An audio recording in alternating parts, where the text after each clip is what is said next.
The devs just released a new patch including various adjustments to the Houndmaster as well as some changes to other characters. First of all, they decreased her chase command cooldown to 4 seconds from 5 seconds, so it's a 1 second reduction, overall pretty good in case you fail your chase attack.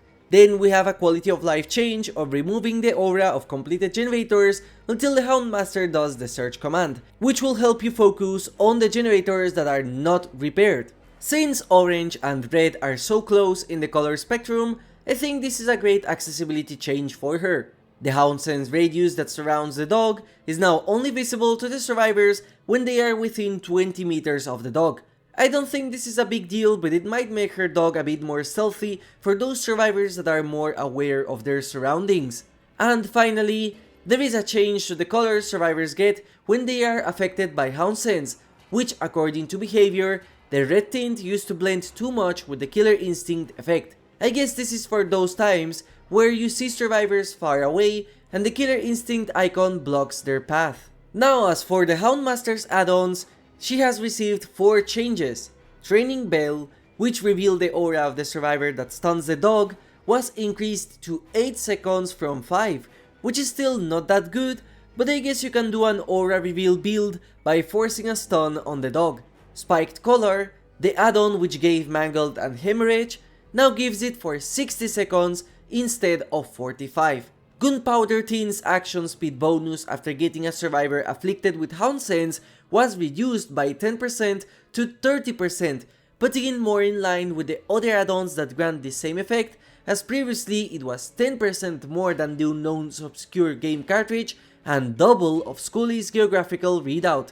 And finally, Marlin Spike now only gives the Hound Sense effect to other survivors outside of the one grabbed, whereas before it gave this effect to the grabbed survivor too, which is a nerf.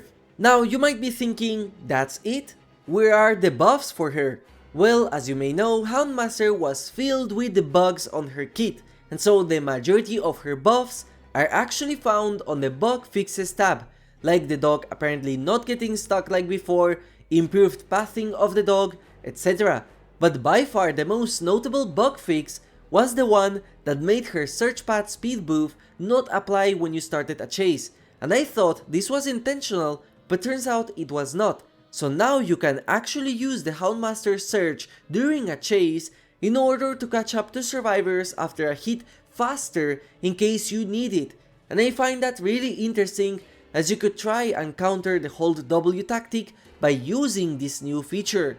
Dracula finally got the Medusa hair add-on nerfed, with the hindered penalty reduced to 8% from 15%, and the duration is now 3 seconds instead of 5. This add-on will still be okay, but not as dominant as it was before, as the slowdown was better than Freddy Snares or Scully's drone scan, which was crazy for an add-on. Chucky got a significant nerf to his base kit power in my opinion, as not only was his Hidey-Ho cooldown increased to 14 seconds from 12, but the movement speed was reduced to 8 meters per second from 10 meters per second, and in game this feels really bad, as if you were going in slow motion. To compensate, they increased the duration of the slice and dice, so you technically cover more distance than before, but this gives survivors more of an opportunity to reach a pallet or window safely. I will have to play Chucky more to see how much of a nerf this is, but it's looking pretty rough. The Demogorgons got yet another buff to the portal travel speed to 32 meters per second instead of 28 meters per second, the fastest it has ever been.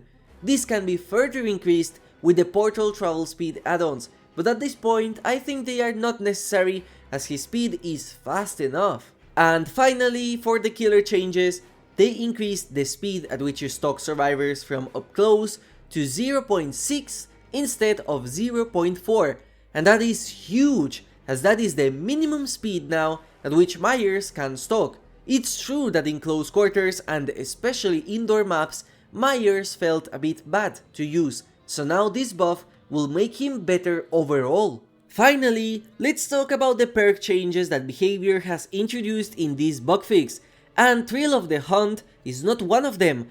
According to Behavior, they will nerf that perk in the future, but they did not have enough time to implement the nerf into this bug fix. Human Greed has got a considerable buff, as it now reveals the aura of survivors near unopened chests for 5 seconds instead of 3, and the cooldown for closing chests is now a flat 10 seconds on any rank. With Lethal Pursuer, you can randomly see the auras of survivors for 7 seconds, which is not bad at all for such an easy perk to get value from with Hoarder.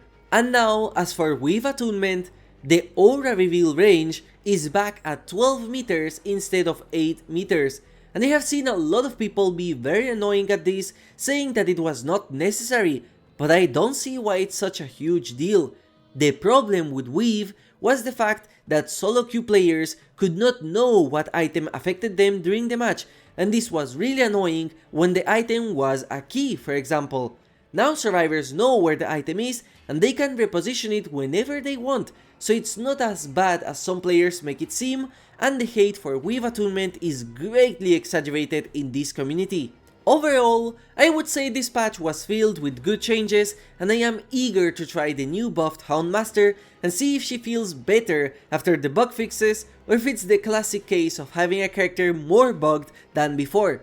It's sad that there was no fix for night problems or spirit problems as well, so hopefully this is included in bug fix number 2. Anyways, I hope you enjoy your matches with her, thank you for watching, and have a nice day!